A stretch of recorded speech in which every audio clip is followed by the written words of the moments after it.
Hey there, Saints. Happy Wednesday. Pastor Dave here with another weekly devotional for all the Saints. I'm going to start today with a reading from C.S. Lewis's collected works, and this one is an excerpt from Mere Christianity. And the subject is about making progress. He writes, "Would you think I was joking if I said that you can put a clock back, and that if the clock is wrong, it's often a very sensible thing to do?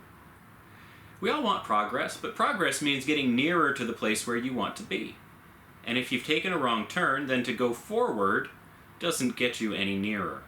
If you are on the wrong road, progress means doing an about-face and walking back to the right road. And in that case, the man who turns back soonest is the most progressive man. We've all seen this when doing arithmetic. If I've started a sum the wrong way, the sooner I admit this and go back and start again, the faster I shall get finished. There's nothing progressive about being pig-headed and refusing to admit a mistake. And I think if you look at the present state of the world, it is pretty plain that humanity has been making some big mistake. We are on the wrong road. And if that's so, we must go back. Going back is the quickest way forward." I can't remember when I first read that, but I really enjoyed that. I thought that was such a neat idea, that in the midst of a world that is frequently talking about progress and about people wanting to be progressive and move forward and not go backward, sometimes we have to admit that going backward is the best way to move forward. That returning to something that we did before, something that we knew before, something that we understood, something that made sense to us before, might be the best way to get closer to where we are supposed to be.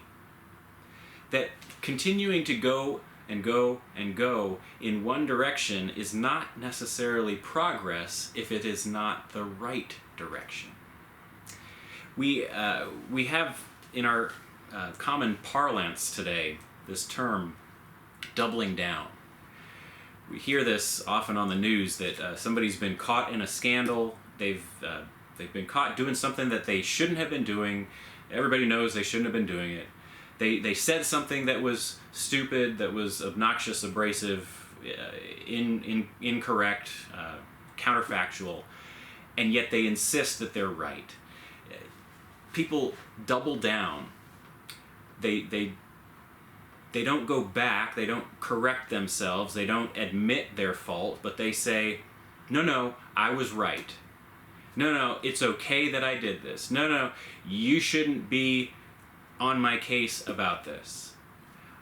I am the one in the right, and anybody who says otherwise is in the wrong. You've heard people do this, doubling down. And it's really not convincing, is it? We know when somebody is really guilty. We know when they have messed up and they are aware of it, but they're just not willing to admit it. We do the same thing.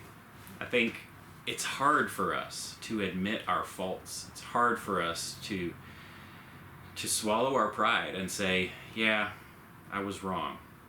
It's hard for us to want to turn around and head back in the other direction.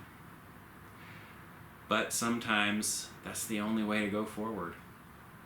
Sometimes that's the only way to get where God wants us to be, especially if we are heading in the wrong direction. Then progress means turning back. Saints, hope that's something helpful for you to think about this week. Consider what direction you are heading. You don't just want to make progress, you want to make progress toward God's desires. And I hope that as you consider it, you'll see whether you are doing that or not, and you will be able to adjust your path accordingly. Hope you're doing well, and I'll see you again soon. Take care, Saints. Bye-bye.